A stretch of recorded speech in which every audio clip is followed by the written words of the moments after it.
of freedom pass from hand to yearning hand, and the vision of our fathers spread hope throughout this land, as the dreams some fought and died for in my heart becomes my own. I will strive to keep her promise, America, my home. America,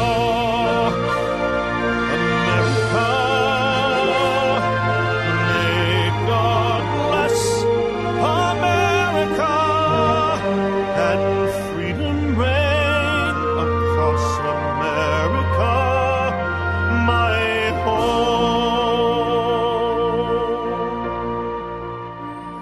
From the shorelines to the prairies, to the cities great and small, we have reaped the fruits of justice and liberty for all.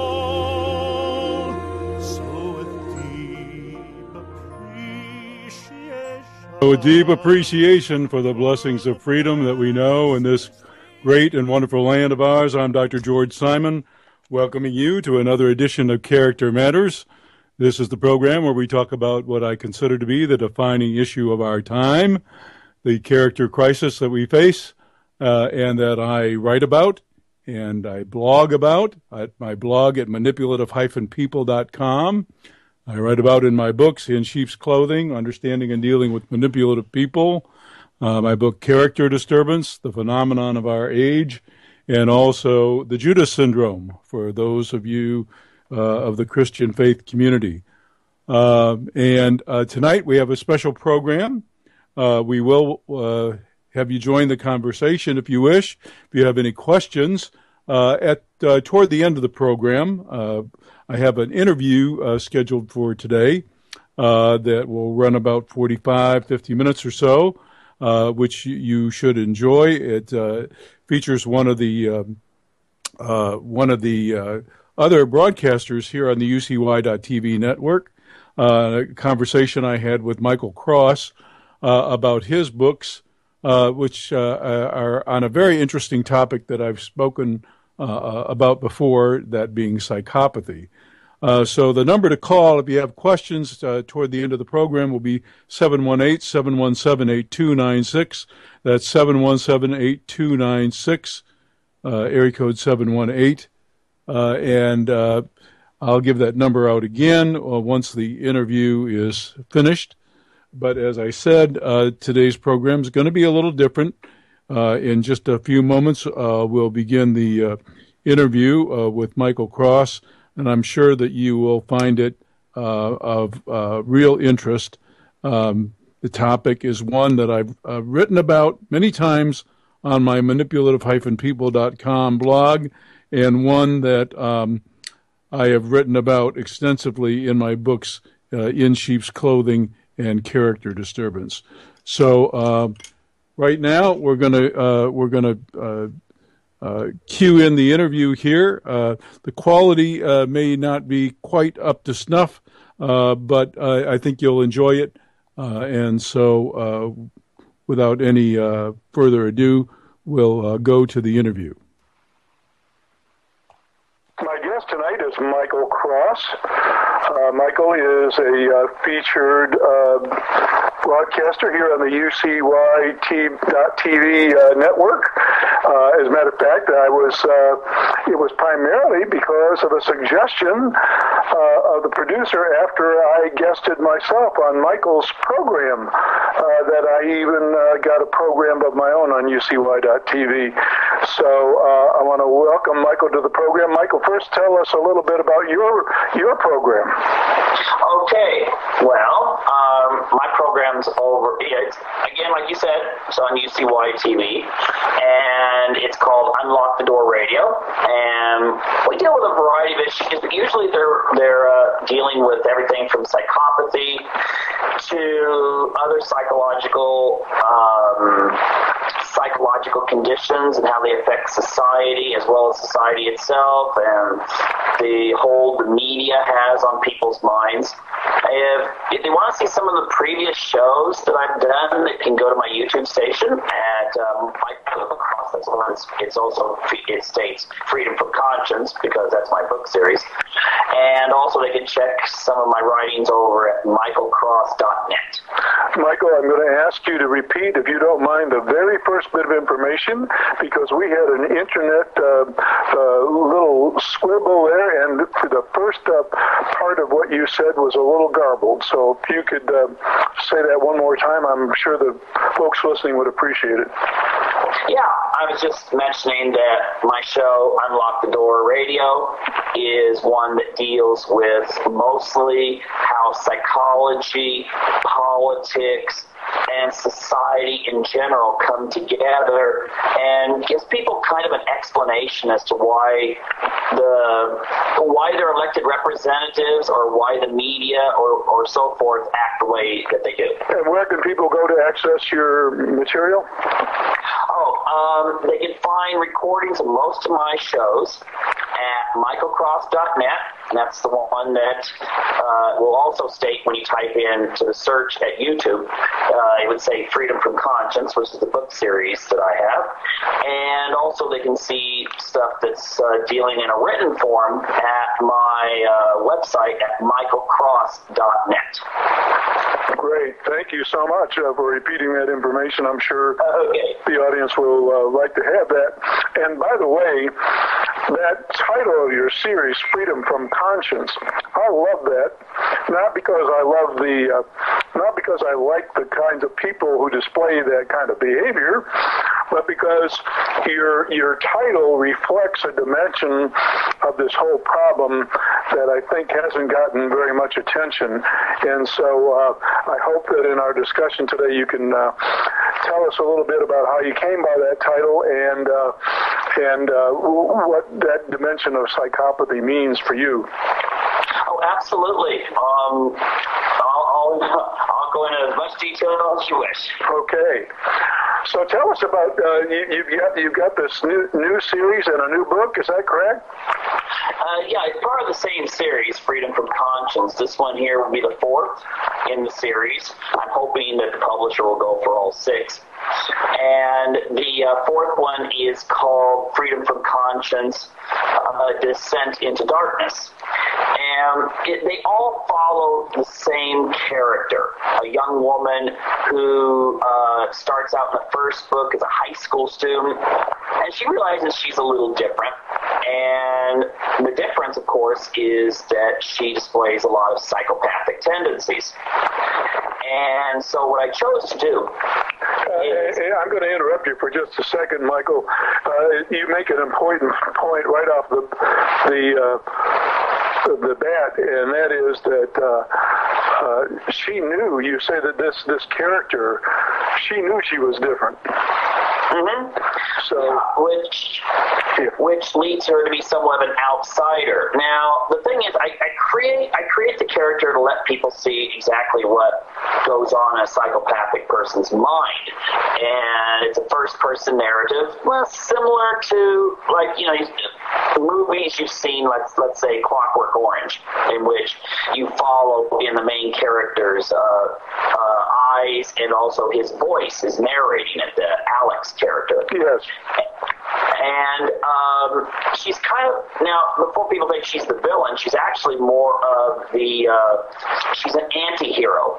And again, if I'm going to use a movie analogy, it'd be very similar to the old Clint Eastwood movies, where he rides into town, and he doesn't have any really particular affection for the people in the town, but he has this kind of sense that if something happens, that he's going to fix it. But again, it's more of this violates the way I see the world, and so therefore I will get revenge. And again, another movie series would be very similar to, what was those Charles Bronson movies? Death Wish. Yeah, Death Wish, in which the character is a policeman. He goes out and he's like a vigilante serial killer. Of course, in those days, they just called him a vigilante. The serial killers were not a big part of the vocabulary back in the 1970s, even though they did have them. And so the character eventually, she runs into some people who share certain characteristics with her, and then starts trying to, rid the world of evil in the way that she sees it. And of course that leads to a lot of problems, of course, and a lot of dynamics between the various characters, of which I carry some of the characters through all the book series. And by the time you get to the fourth book, you find the character, she has a family, although it's a very non-traditional family. I'm not going to give any hints at what that means. And she's also entered Oregon politics. It's set in the state of Oregon, and she's already been elected as a state legislator, and she's getting a lot of push to run for Congress. And then some things happen in which she gets in, she kind of tangles with some wrong people in the underworld who are involved in the sex trade industry.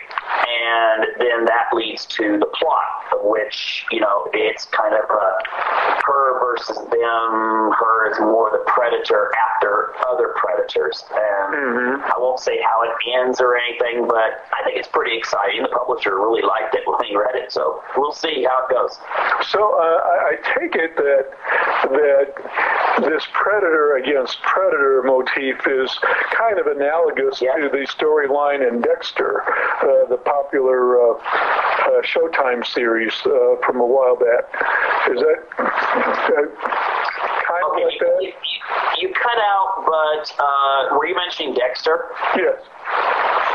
I had started actually writing. I had the rough draft done before I even heard of Dexter, but there's a big difference between her character and the Dexter. I personally, from people I've talked to who are, some of them classified, actually diagnosed as psychopaths, research I've done, just on my own and everything, I really don't believe Dexter is a psychopath. I think he is psychotic and probably suffering from post-traumatic stress disorder, but he seems to be more Asperger, because a psychopath would display a lot more pro-social, and I don't mean that in the pro-society getting along with people, but psychopaths seem to be very charismatic, and they also are very manipulative to get things they want.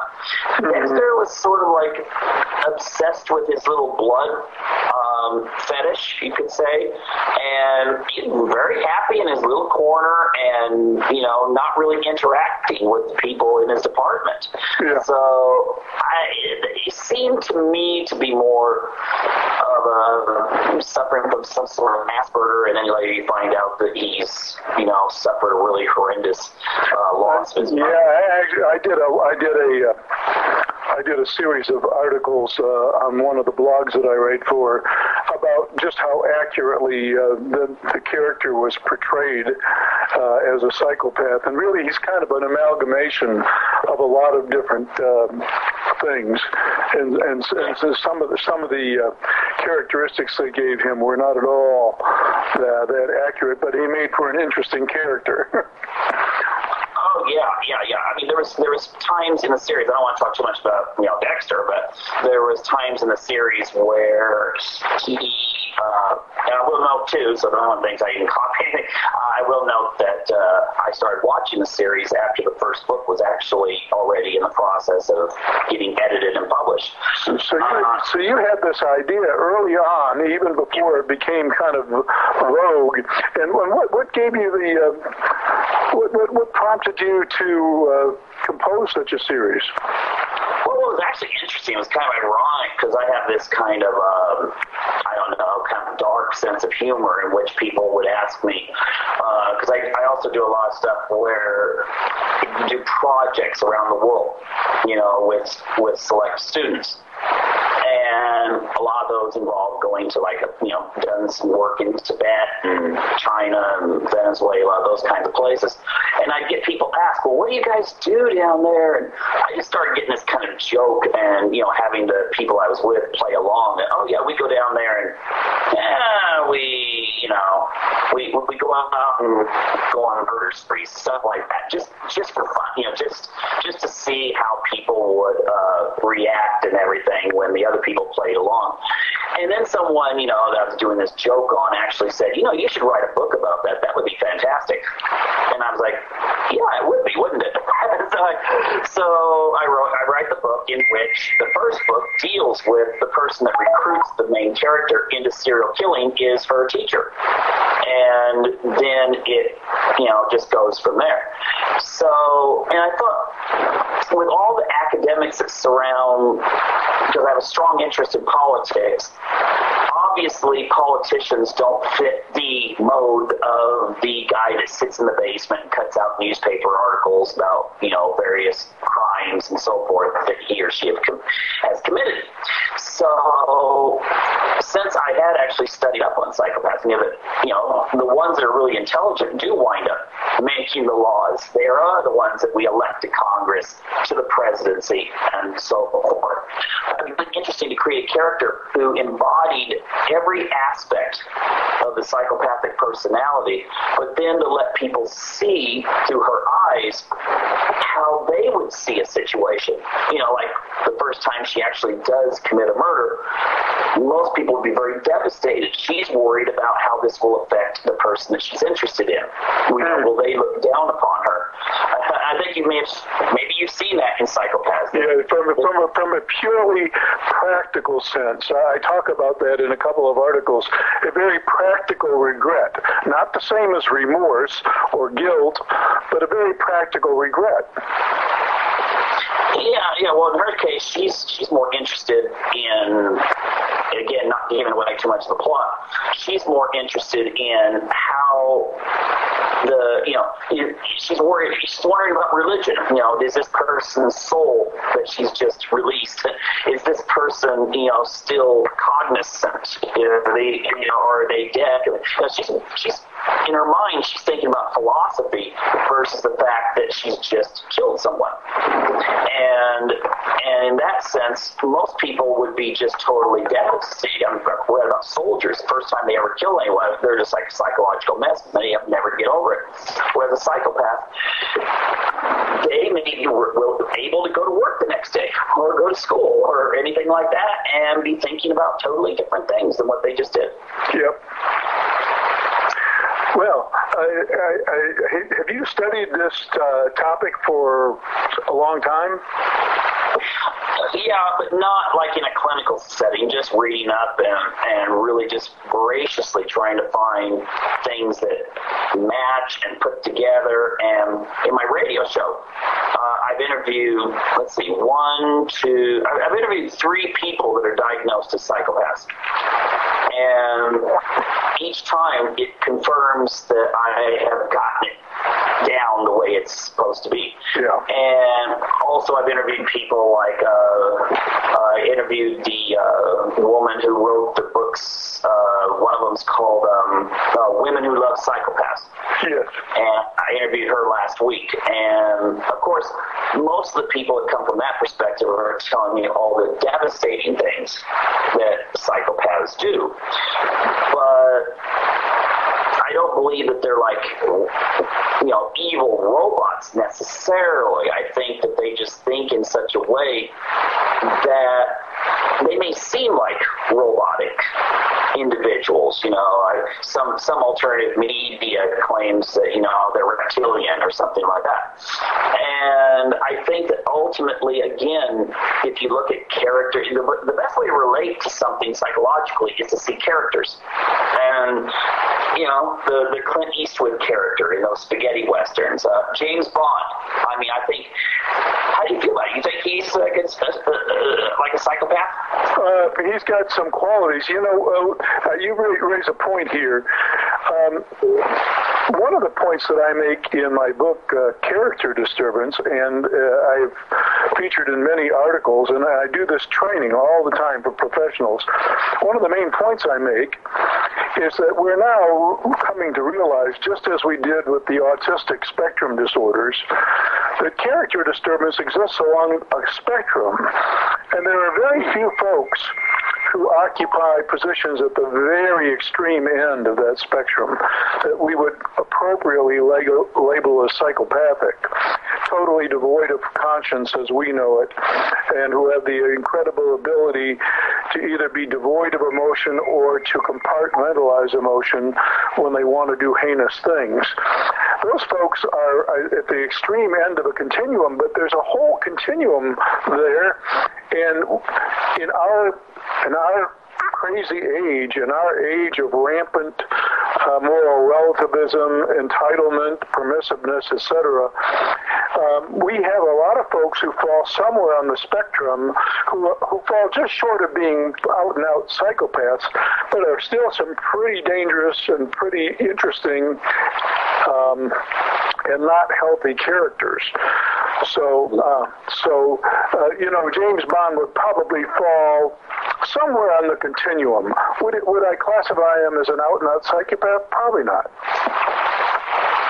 Okay, but he'd be like, if you're using the hair checklist, then 0 is not at all, 40 is all the way, maybe 25, 30. Yeah, and by the way, the hair checklist, the PCLR revised edition has proven itself empirically as the instrument of choice. But do you know how much training it takes to be able to score that thing reliably, and how few clinicians even know how to use it appropriately?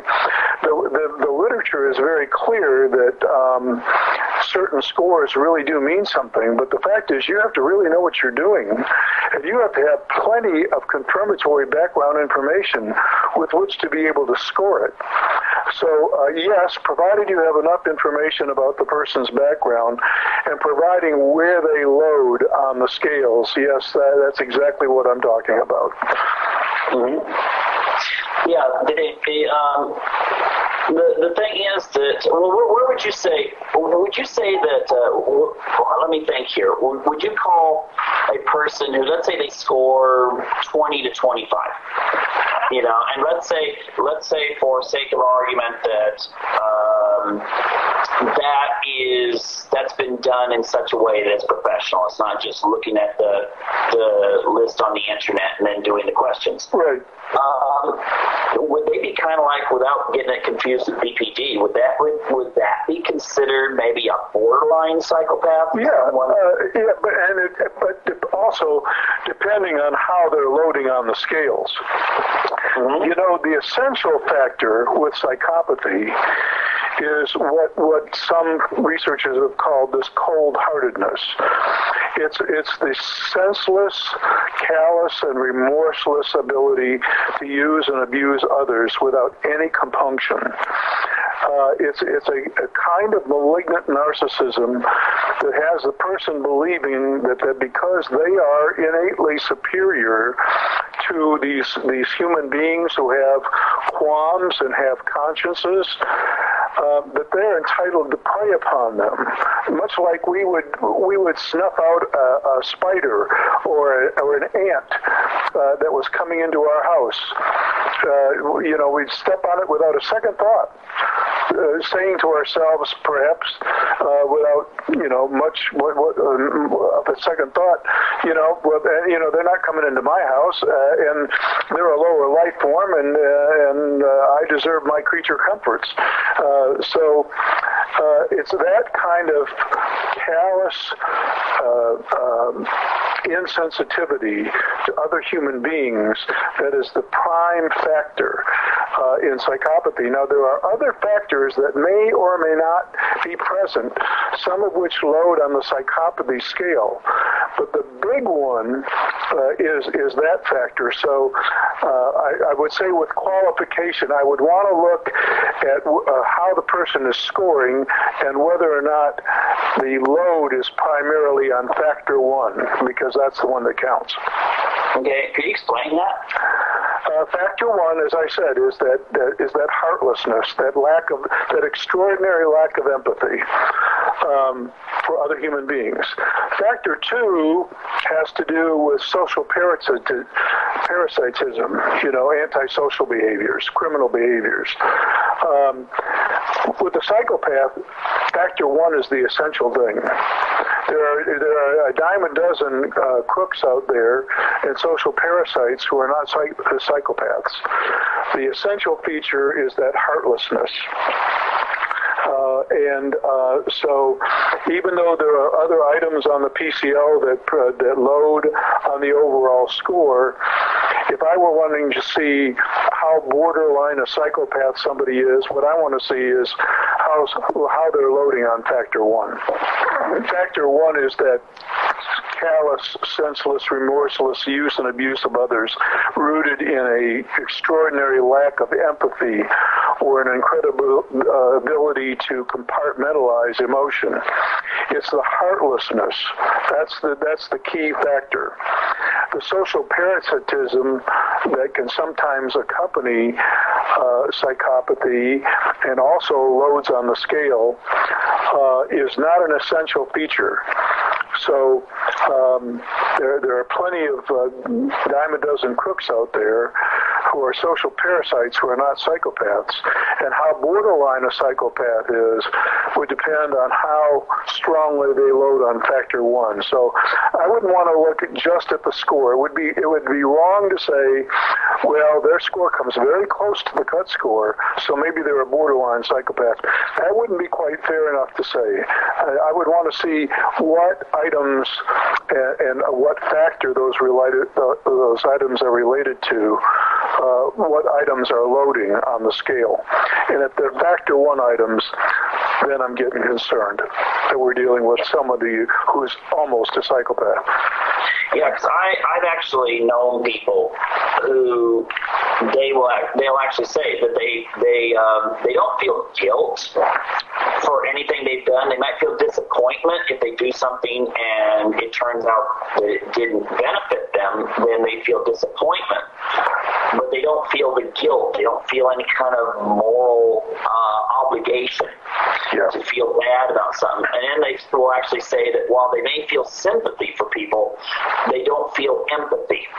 They don't even know how to define the word in their mind. These can be actually really intelligent, highly educated people. I know I'm not going to name names of people, so if they're listening, don't worry. But, I'm not going to out you. But I have known a couple people who, they'll actually, in their words and deeds, it seems like that they would fall into that, and they're not parasites. Right. They're actually very hardworking, straight A type students. Right, and that is the key factor. And by the way, we also know that factor has some loading on other disorders too, especially the autistic spectrum disorders. That factor in and of itself is not a qualifier for psychopathy, but it is the essential factor. Yeah, I would kind of think in the sense that it may these people I know, they're very charming. And I know people that are Asperger, and they're not. They're not charming, yes. No. Yeah. They're straightforward. It's kind of like, A, B, C, D. If anything changes in their routine, they go crazy. Right. But these people actually love it. Yeah. I mean, if you're in a car with them and their tire blows out, they're kind of like smiling as they're getting control of the car. Yeah. They're not scared. Yeah. So one of my great mentors says what they lack is what we call adaptive fearfulness. In other words, where most of us, appreciating that there's some danger involved, might feel at least a little apprehension, even if we have the courage to overcome it, we feel the apprehension, whereas they don't. They will go and do what most people wouldn't even think of doing because they have the freedom from that adaptive fearfulness, which is why they engage in so many daredevil-type behaviors, and why they actually, as you just said, sometimes relish the opportunity.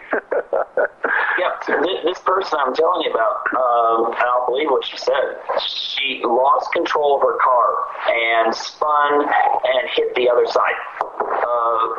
That means she barely avoided getting hit by two lanes coming from the other direction. Like from a movie, around in circles. Right.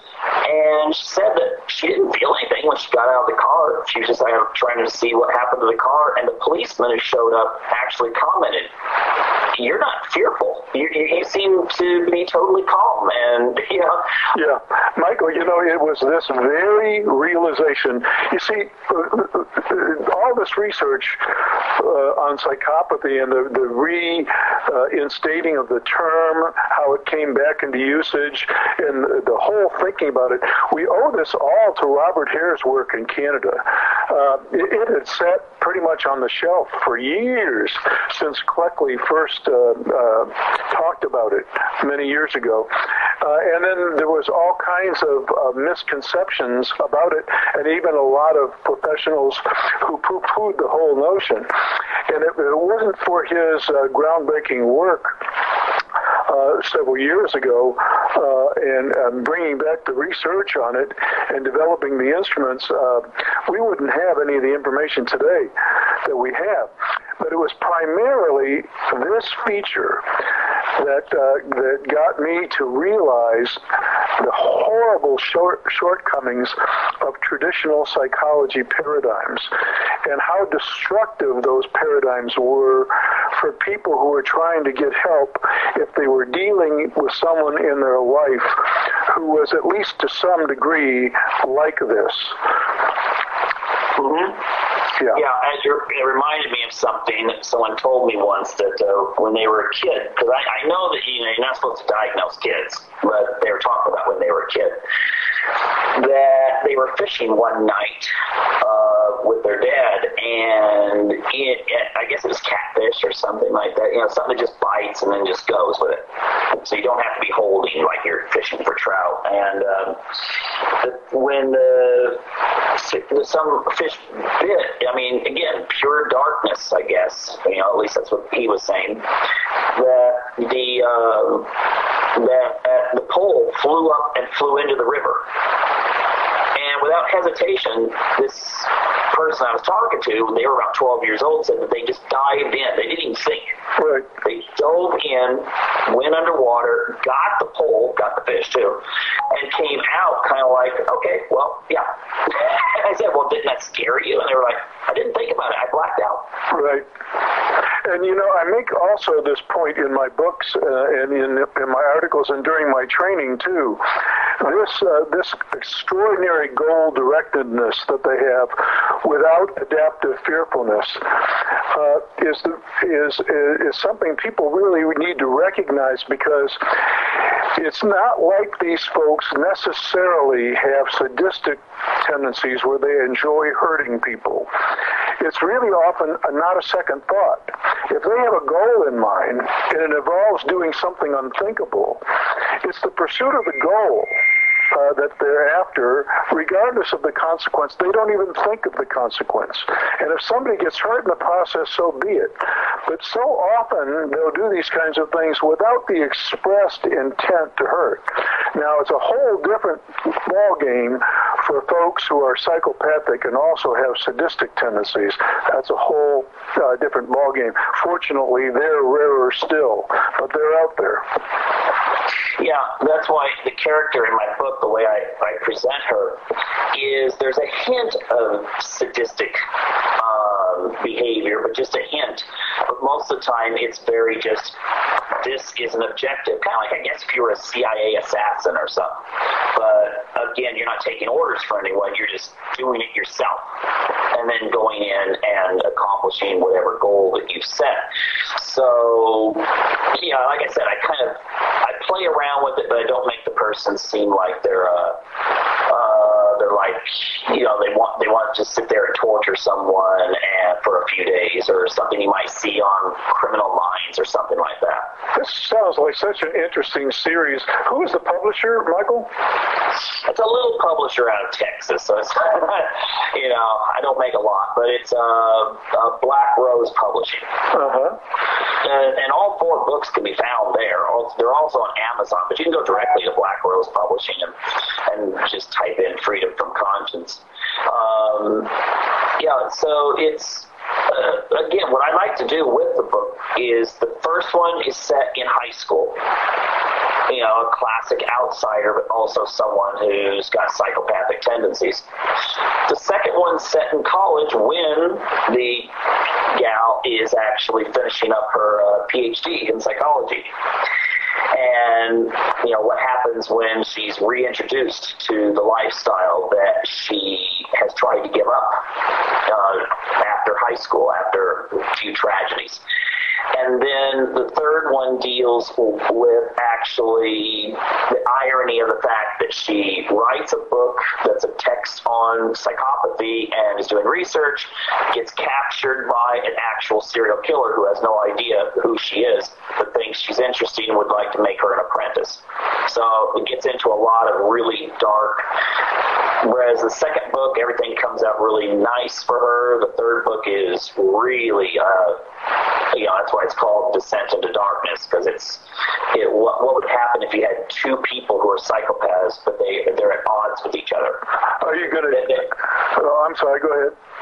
Well, the idea I came up with was the idea that since there's both a mutual love and hate going on at the same time, because I think they both see something about themselves in the other person, but neither of them are willing to admit it. And the main villain in that book is someone who, because his child was killed by some drug dealer, he's decided that he's going to get revenge on God by going out and being a serial killer. Are you going to tease us any with this character as far as how long she will continue to be the dominant character? Is she going to partner up with someone eventually? Is she going to turn over the reins to somebody eventually? Like I said, in the second book, she forms a family relationship that is fairly unique.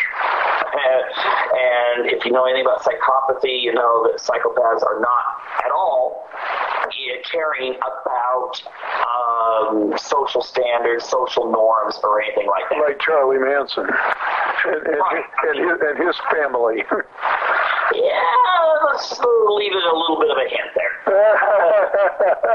Something like that. Yeah. But in the third book, she's trying to be as normal as possible without being, going out and publicizing or getting a reality show on some TV series or something like that. And then in the fourth book, you start getting new characters in, and that's when I start making it political. You get a new character. I won't mention exactly if he's a good guy or a bad guy, but you get a rogue CIA agent who, well, you start seeing that he seems to have those same characteristics himself, because he was a retired CIA assassin.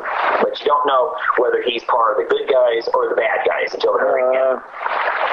And that's where it gets more into politics. In the fifth book, if it gets published, I really hope it does. The fifth and sixth book actually deal more on the fun aspect of conspiracy theory, in which you find that she discovers that, well, politics is filled with a lot of different societies and so forth that she had no clue of.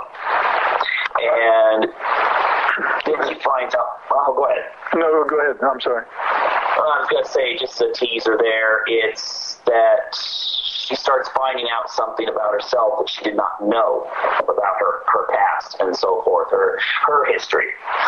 And then you start finding people that the villains are far darker than the previous ones. And so, yes, there is a partnering up. I won't say whether the main character ever dies or anything, but there's things that happen that are pretty close.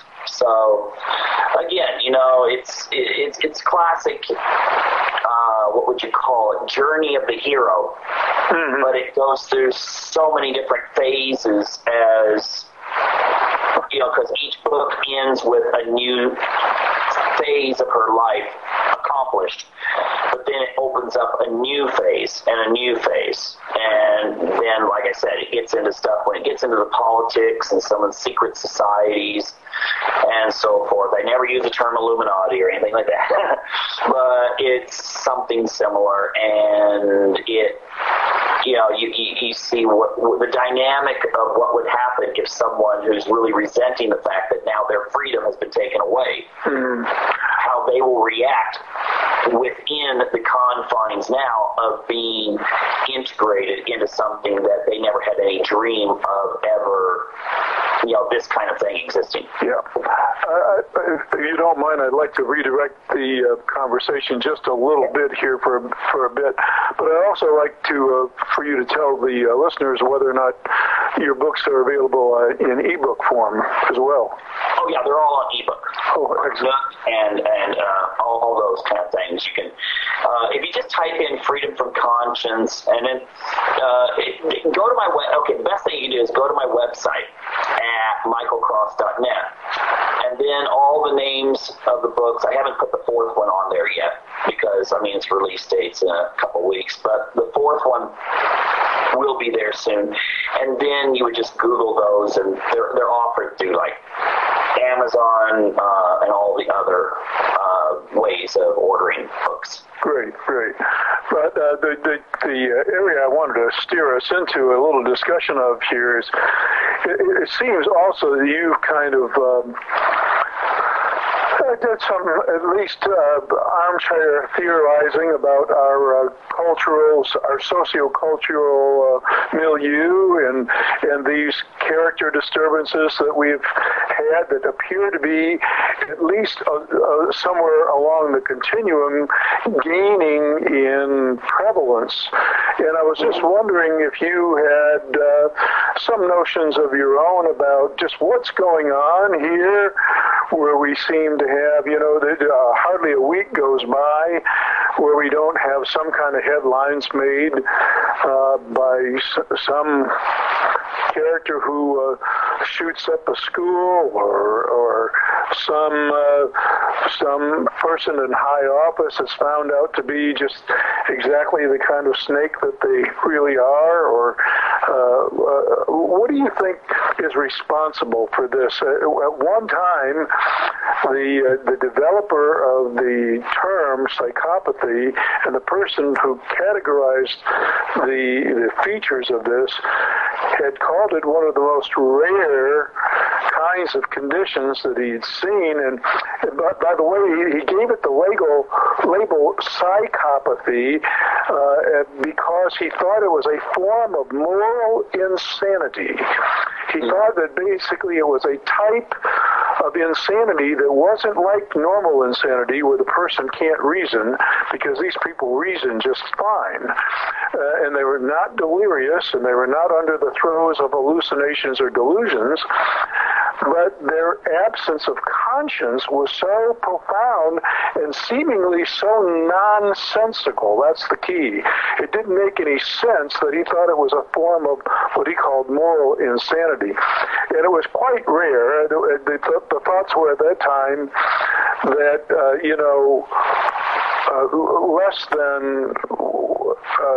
less than 1/200th of the population would fit this category. Well, those estimates have drastically changed, and people along the spectrum have dramatically increased in prevalence.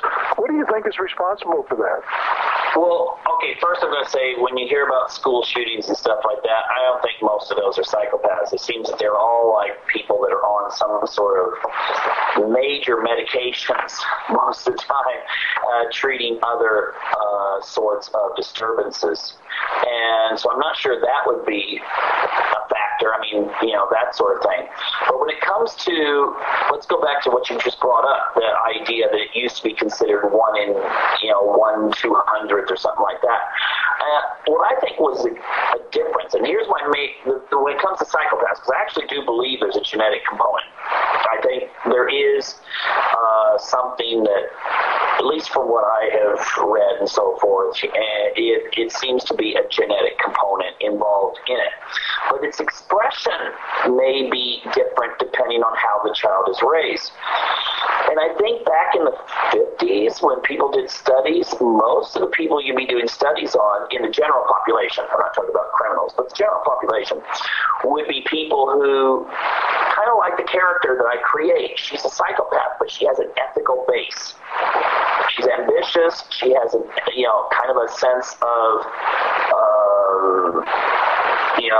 her own way of doing it, but she's got a certain ethical base, even if it is rooted in a certain arrogance and elitism in her own mind. And I think that anyone who was maybe genetically psychopathic in those days may have been part of more of a traditional culture, and therefore they wouldn't display it in the same way. Maybe they could, like, again, I'm using TV analogies, but like the TV series Mad Men. Right. I think that I don't know the name of the guy. My wife watches it all the time. The head character seems to display the characteristics of a psychopath, but he also has a sense of, well, this would be wrong to do, or this would be right. But there's no moral reason, really. It's more of a, well, this is just the way it is. Right. More of a pragmatic or a practical reason. Yeah, I mean, I was talking to one person who was a diagnosed psychopath, and she said something about, like, morality. She said, well, if you determine that it's a cost-benefit analysis to apply to, is it good or bad if a person sleeps around? Well, you can get venereal diseases, you can get pregnant, maybe it's not the right thing to do. But it's not that it's not the right thing, it's just not the most expedient thing to do. Right. So therefore, you do have people that are psychopathic, but they can be very, follow the 10 Commandments. But they won't feel guilty if they break one. Right. I think what's happened in our society today is we've got a breakdown of those traditional anchors that would actually keep some people from going all the way. We also glorify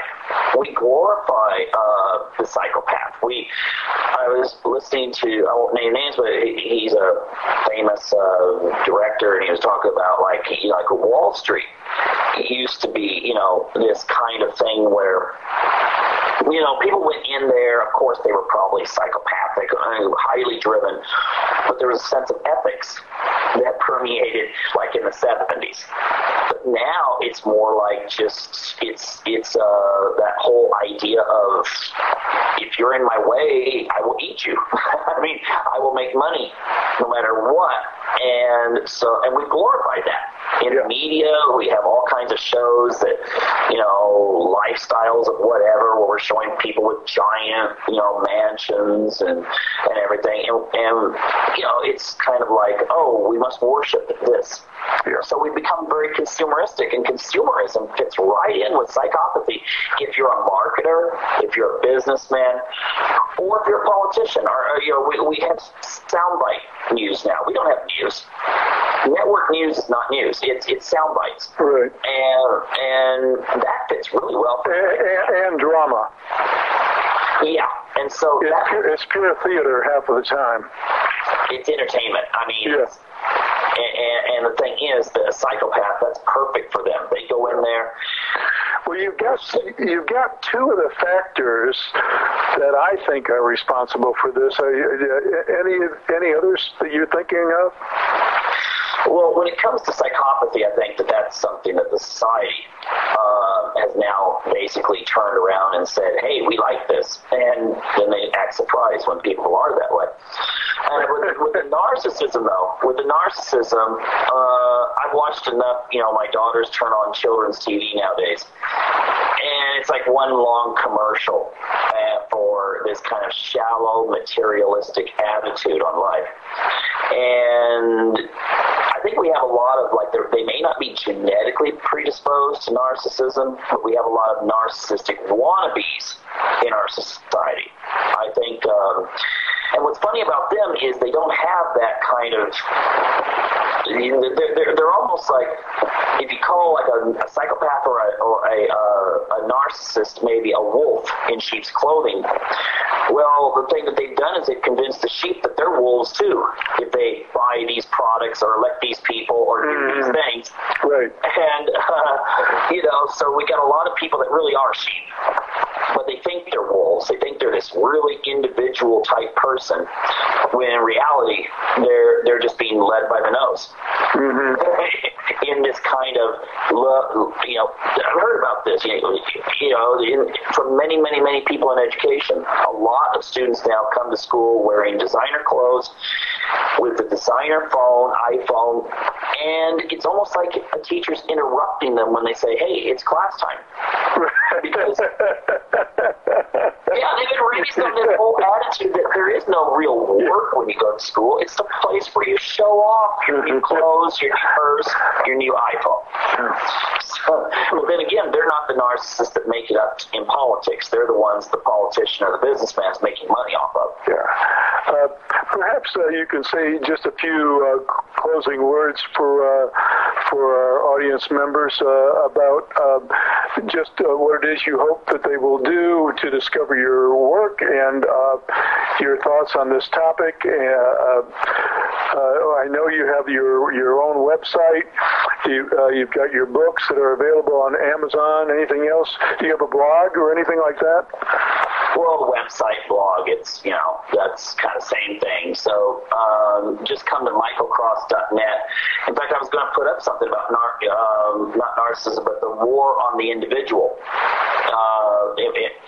They'll probably go up in the next couple days. I usually put something up every week and a half or 2 weeks.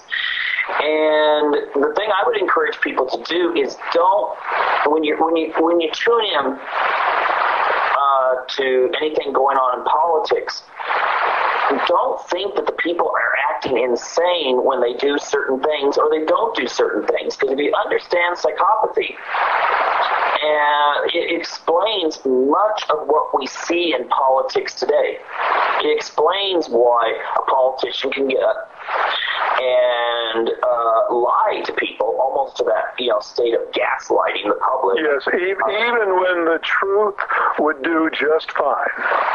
Yeah.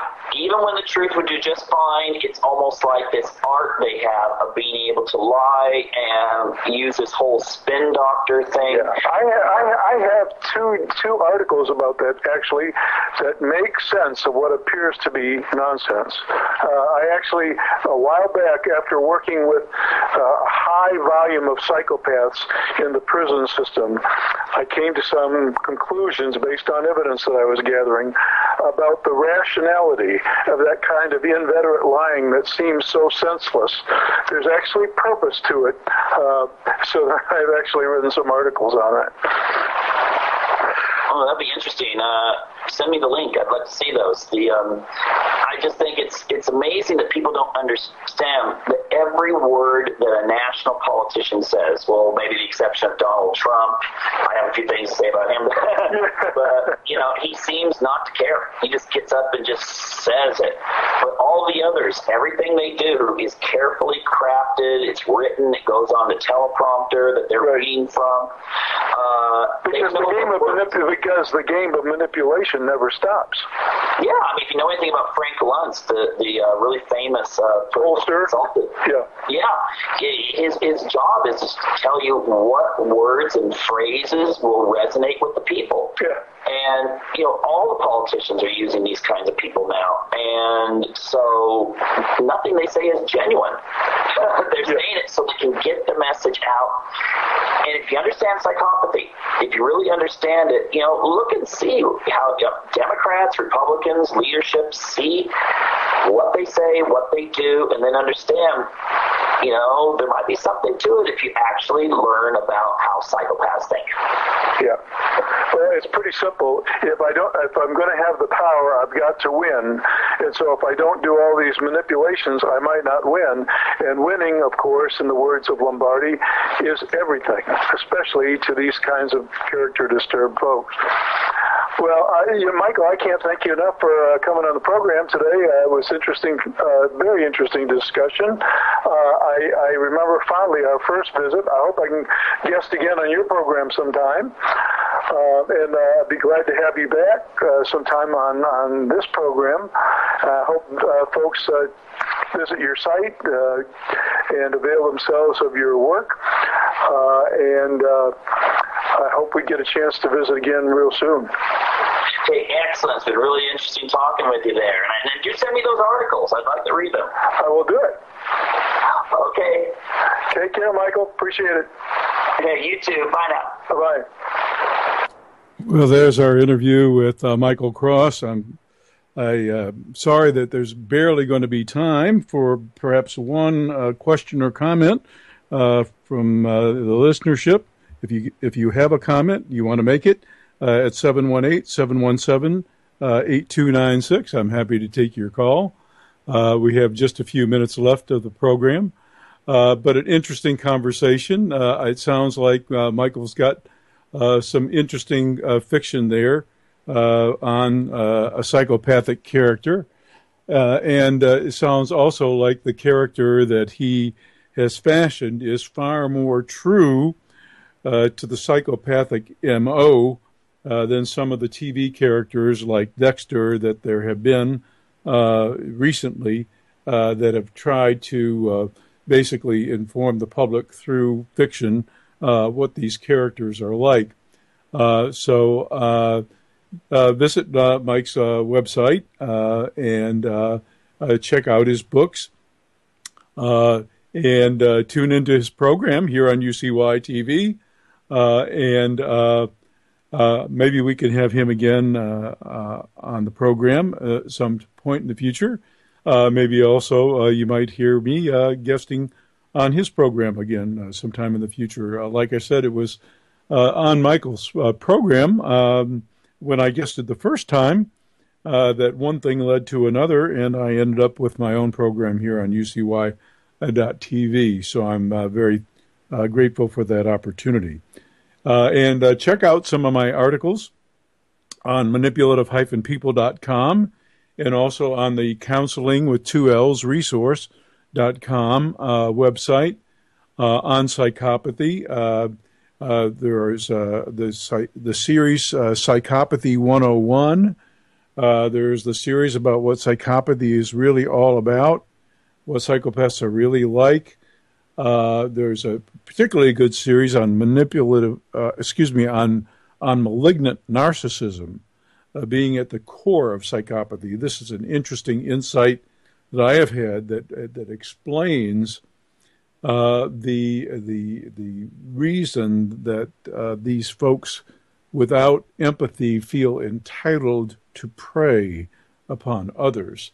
So check out I think there's at least 10 or 12 articles on the manipulative-people.com website and also on the counselingresource.com website. And, of course, there's plenty of information in my book, In Sheep's Clothing. The covert aggressive personalities that I talk about in that book are what we these days have called almost a psychopath in their manipulative skill. And then also my book, Character Disturbance, The Phenomenon of Our Age, where you get the whole gamut of character disturbance and where I explain that even though psychopathy itself is relatively rare, unfortunately we live in an age where there are all kinds of impaired characters, many of whom have traits like psychopaths on the spectrum of character disturbance. And this is a problem that has grown by leaps and bounds in our culture of narcissism, permissiveness, moral relativism, and even as Michael and I were talking about earlier, a culture that glorifies or even rewards various types of character disturbance. So that pretty much wraps it up for today. Thanks for tuning in. I'll be with you again next week on another edition of Character Matters. It will again be a live program. We'll be able to take your calls.